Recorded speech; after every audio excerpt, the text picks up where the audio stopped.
Well, ladies and gentlemen, welcome to our Jupiter 2020 transit and maybe perhaps 15% of 2019 transit.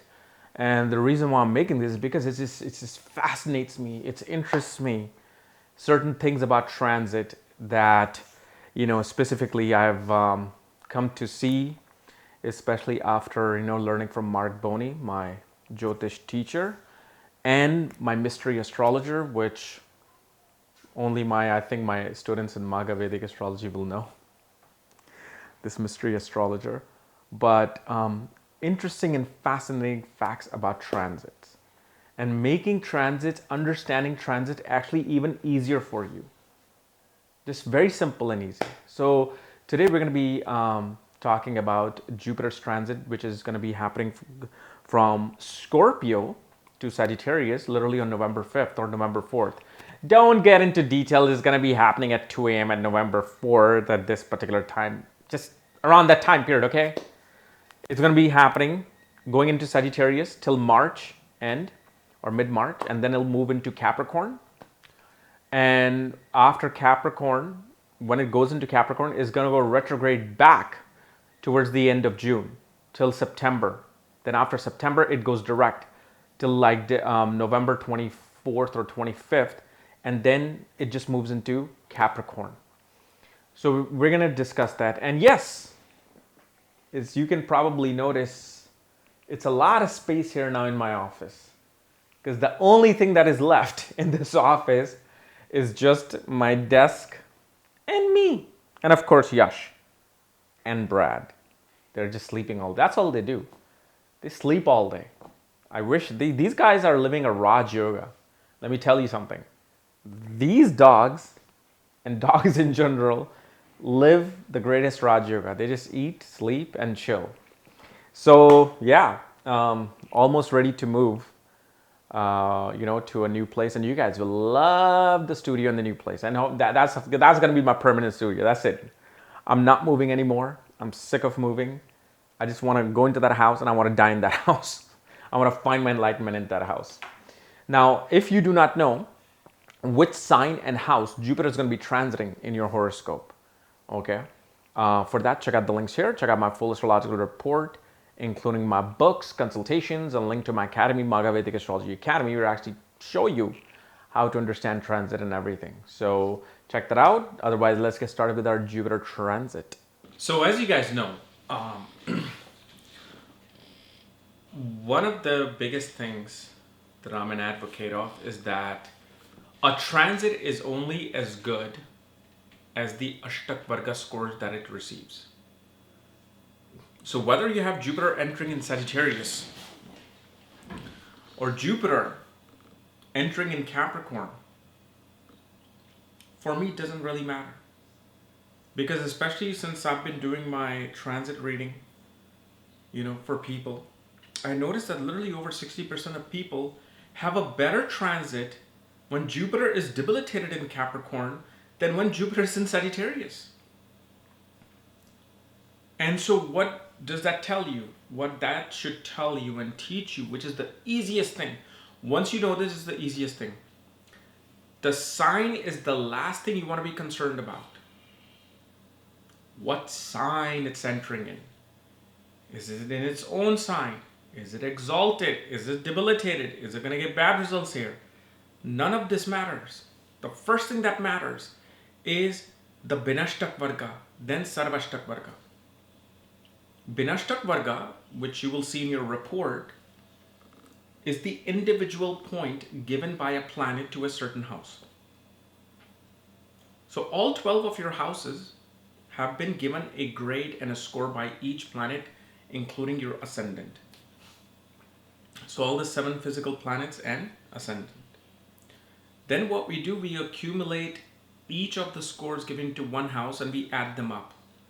And then there's a Ekapati reduction, and then we come to a total score.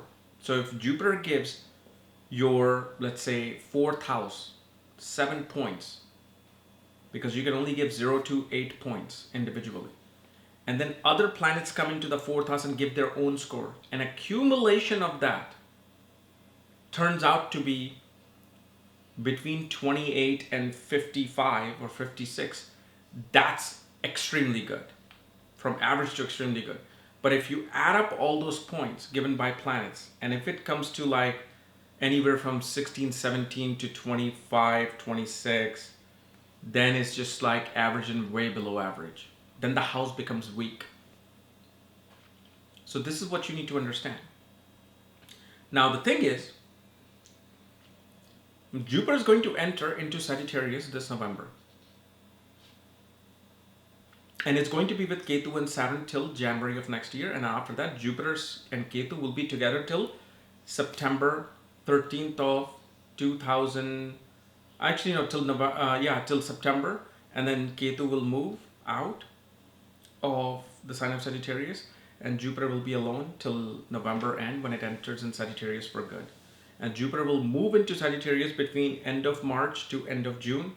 Then it'll retrograde back into Sagittarius. And one thing you got to understand is when a planet is retrograde, it cannot protect its significance.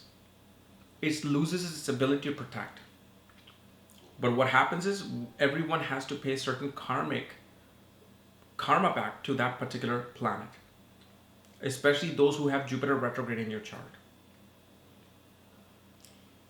Now, one thing I want to tell you is that when Jupiter is in Sagittarius with Saturn and Ketu, this is not like a high time to suddenly feel optimistic and great. Oh no. There's going to be a lot of rigidness, a lot of fatalistic thinking. There's going to be a lot of rebellious emotions and notions coming out. Because you've got 3 planets that represent being celibate, being a brahmacharya, being a spiritualist, and naturally being rebels. Because remember, Jupiter is not just a guru, it's a general. Jupiter can become hypersexual. Jupiter can become hyper dictator, in a community or in a country.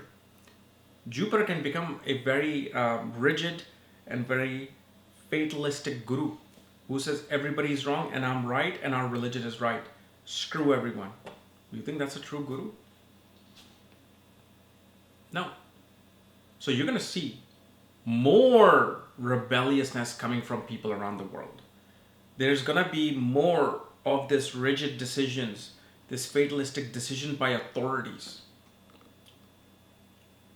And especially when I was talking to you guys about my ascension, there was a logic behind it.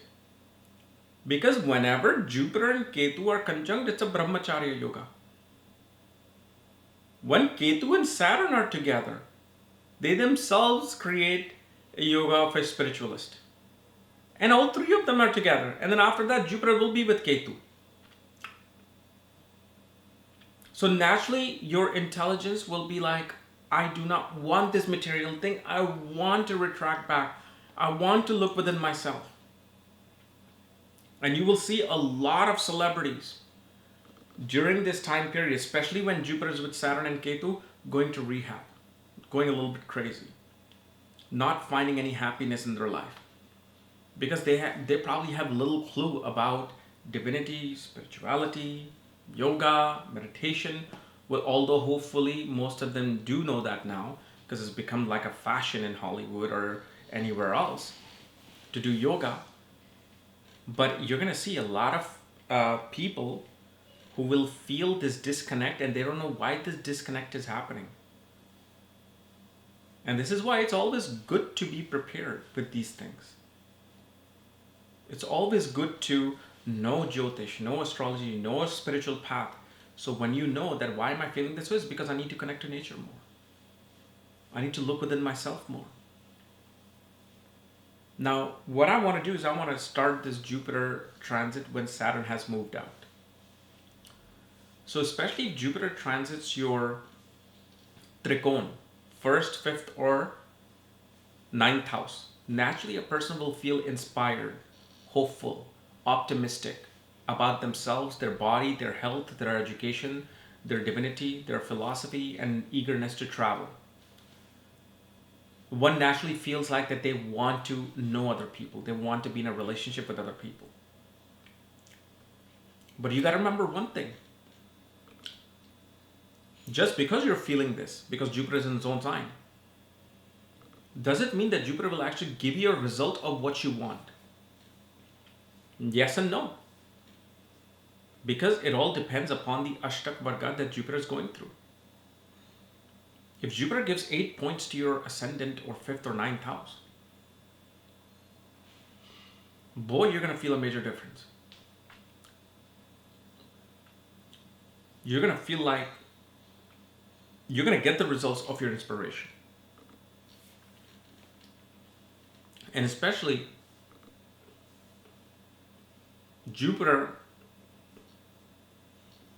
in this particular transit will also give chances of conceiving a child if the dashas are matching and if Saturn transits matches. Naturally, people will be inspired to learn more, wanting to join certain type of educational group or educational institute. But Jupiter shows more pure knowledge, where Mercury shows more analytical knowledge. Mercury is equal to MBA. Jupiter equals to like divinity or like graduating from Ayurvedic school, graduating from oral traditional school, or somebody who even goes for a PhD in like theology. And also Jupiter is management.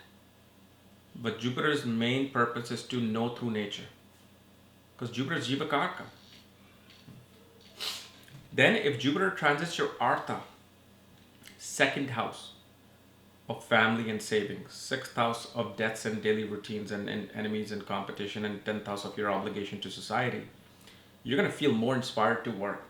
Like if you couldn't work long hours before, now you're going to be like, you know what, I want to work. I want to go out there and perform. I feel inspired. I think I can make more. I think I can finish all my projects, and I think I can impress other people. You will be much more inclined towards, hey, I want to save more money. I want to get rid of my debt. Or I'm in peace with my debt. Even though I have a debt that cannot be paid off for 15 years, I'm okay. I feel good about this. And naturally, a person's interaction within their office, with their authorities, with their bosses, becomes more optimistic, more peaceful. But if the Ashtakavarga is low, it's going to be an invisible transit. You'll be like, wait, I thought Kapiel said that Jupiter's going to transit in the 2nd house and it's going to do this and that, or 6th house or 10th house. It's not. If the score is not there, it's not going to do anything. You know? And if it's especially low scores, Jupiter can actually bring about rebellious nature from your gurus, from your authorities, or especially from the houses that Jupiter rules in your chart. Jupiter can give issues with thighs and buttocks. Jupiter can bring more overeating with this particular transit, where you can put on weight. One can have excess of fat, excess of growth in the body. So you see how, for me, when I'm looking at a Jupiter transit from my point of view, for me, the last thing I think about is the sign. And especially with Jupiter in Artha house, a person becomes a strategist. With this particular transit, you're going to become a strategist. How do I do this? Oh, I need to maneuver this. I need to do that. Like, some people just go by the rule. Okay, like I have to do this. I have to submit my resume, and then I have to wait, and then if an interview comes, okay, I'll prepare. But when Jupiter is in Sagittarius for most of the year, and even Capricorn, a person becomes a strategist, where a person will send a resume to a certain person to make sure that this person gets it. How do they get it? Well, I have to do this. Make sure they send it on a certain day. Maybe they're being very strategic astrologically. Like they know how to get things done. But the first part of Jupiter, when it comes to career, you'll feel like you want to uproot your career. You want to change of job. You just want to get rid of your debt. Like, especially with Jupiter Artha transit, people could be quickly filing for bankruptcy. They just want to uproot their debt. Then when Jupiter transits your karma houses, house of desires, whether it's a desire for friendship and communication, marriage, relationship, or gains and desires, or any kind of a desire. Here, Jupiter will just make you feel very hopeful, like, okay, I want to get something better. I want to make more friends. I want this relationship to work, or I want new relationship. But depending upon the dashas and this transit of Jupiter, one can uproot their relationship. Say, I don't want this. I need something new. Or one may be like, that's it. It's time for me to plant my roots and give a ring to this person so I can now marry them. I want to be able to communicate with people. Like, so a person who is not able to communicate so much and are very shy, very introverted, they'll be able to more communicate. They'll feel hopeful that, hey, I can communicate. I want to talk to everyone in the office. And they'll do that. Now, is there any benefit coming out of these communication and this optimism of relationships, of these desires? Well, we don't know. How do I know? I don't know your score. What if Saturn or Jupiter gives 0 score to your 3rd house? You thinking you're trying to communicate, you'll say something wrong and you will have even more enemies. You uprooting your relationship, you feel like, oh, I need to uproot my relationship. You uproot your relationship and suddenly you realize you made the biggest mistake of your life. Because you'll never find that particular person again in you, and they're never to come back. Because they're like, that's it. And suddenly they find someone else, they get married. Because you had such a low score, Jupiter was supposed to give you this karma, so you uproot things and you feel that. You can make some nonsensical investment with Jupiter impacting your 11th house, where you may suddenly lose everything, all of your investments. And that's because how strong or weak the score of the house is, and how strong or weak is the points given by Jupiter on that particular house.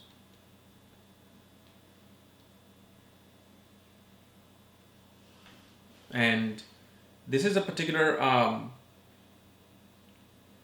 placement that usually does bring about certain relationships in a person's life, or especially romantic encounters. Its natural Karkavastha is to give you some opportunity, but does it manifest into something more substantial? Well, that again, Ashtakavarga becomes important. Now, Jupiter transiting your moksha houses, your 12th house, 4th house, or 8th house. Well, this is a period you're going to go towards divinity, isolation, spirituality, and most importantly, you're going to seek bed pleasures. You want more sex. You want more passionate love and romance. You're going to want to sleep well and sleep in a lavish place. So don't think that Jupiter in the moksha houses is all about spirituality and yoga and meditation and saying Om. Oh no. Jupiter, like I said, becomes hypersexual.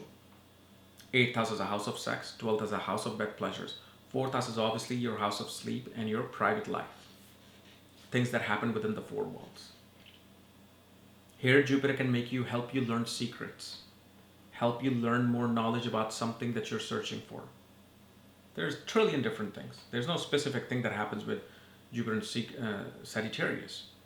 You could just simply wanting to know the root of your own ancestry, root of your subject that you're studying. One becomes very strategic how to get into bed with someone.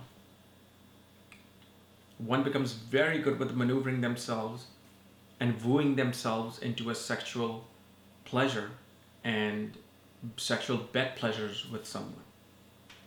This is the period where Jupiter can actually give you, gains through other people, through insurance, through inheritance.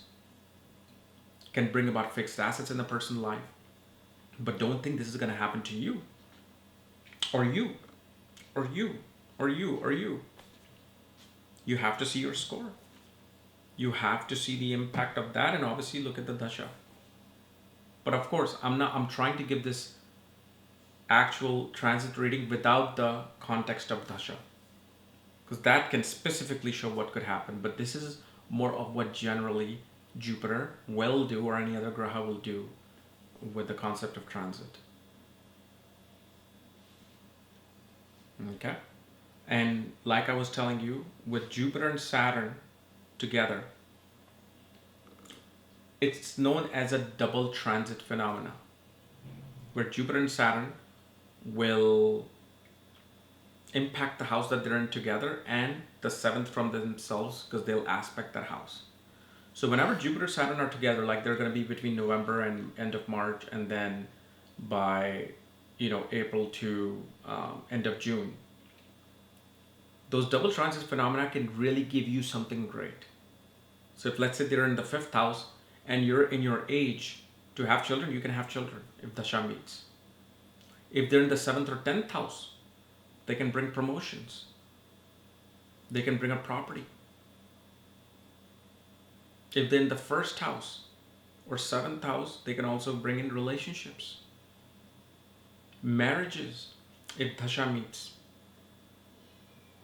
If they're in the 5th or 11th house, you can gain recognition or higher status in life. In 12th, 3rd, and 9th house impact, they can actually make you travel. They can give you great success through higher institutes. Actually can even bring you a guru in life. Make you more philosophical. Impact on the artha can, again, give you either money, more benefits in the family. But again, this can also be reversed. So just think of vice versa. Vice versa, it can demote you. It can break your marriage. It can not make you conceive children this time, because it all depends on Ashtakavarga. This is why whenever I'm looking at transit now, for me, it's just, as soon as I go to the score and I see the dasha, I'm like, this is to happen. That's it. That's how Vedic astrology works. It's not like it's in Sagittarius and hopeful and blah and blah and blah and blah. I can do that all day. And you got to understand, you want to study this from both the ascendant and the moon. From the ascendant is what the karma you perform. From the moon, what is to happen will happen. So both of them are important. So when people say, well, should I study from the ascendant or should I study from the moon? No, study from both. But the thing is, what interesting thing is that Jupiter very quickly comes into Capricorn. And especially when Jupiter and Saturn are in Capricorn. Right now, Saturn is in Jupiter's domain, which becomes more about philosophy, which becomes more about our ideology. When it's in Saturn's domain, when Jupiter comes into Saturn's domain in Capricorn, it's going to be much more about our status, our duty, our commitment in society, our work. And when Jupiter retrogrades, it's like I said, it's not going to be able to protect its significance. It's just going to become this invisible transit for most people. So if you're expecting a promotion when Jupiter retrogrades back into Sagittarius, it won't happen, especially with the low score. And if it's a high score, you're going to have to go back and forth and dealing with certain things before you get that promotion. Okay? So guys, this was my analysis of Jupiter transit in 2020. If you're new to my channel, subscribe below. And if you want to know where your Jupiter is placed, what sign it's in, what nakshatra it's in, all the other astrological details, including my transit reading, check out the links here. Otherwise, we'll see you tomorrow. Bye-bye.